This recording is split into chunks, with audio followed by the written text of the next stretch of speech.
سلام بچه ها، من امیر هستم و امروز اومدم چند تا DNS پرسرعت بهتون معرفی کنم. هر کی که پینگش بالا هست این DNS ها رو بزنه تا سرعت بازیش خوب بشه، پینگ پایین بگیره و ریجستر گاد. بریم سراغ آموزش. Let's go.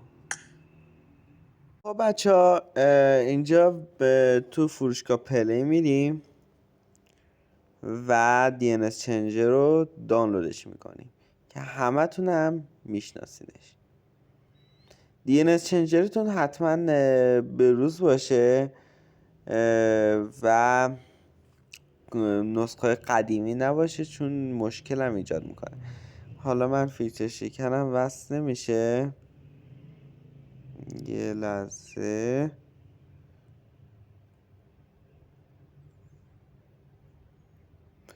خب اینجا تو فروشگاه پله میریم و DNS چنجر رو دانلودش کنم. فکرم مال من نسخه قدیم باشه چون اصلا حال نکردم بروزستانش کنم.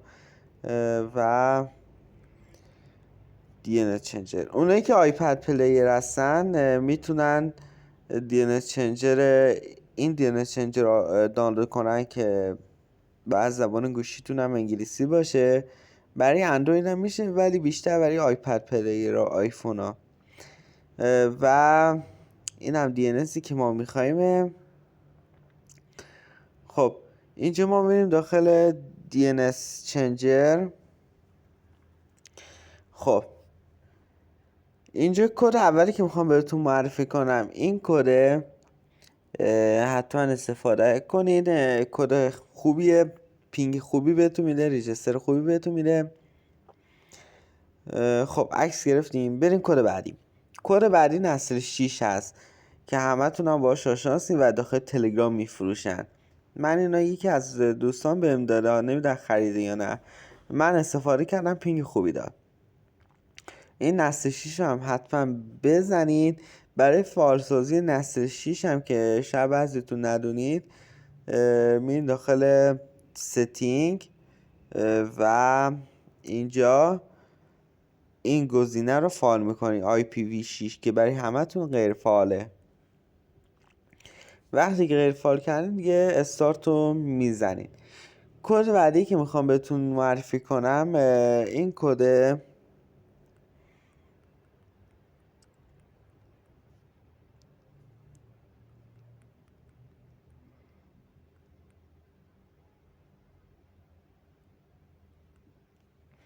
این کد هست که حتما این کدم استفاده کنین، پینگ خوبی بهتون میده.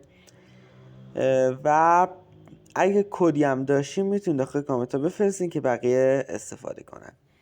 بی پیشنهاد من نسل 6 هست که پینگ خیلی خوبی هم بهتون میده، حتما تست کنین و پینگتون رو داخل کامنت ها بگین. خب بچه ها، رسیدیم آخر آموزش.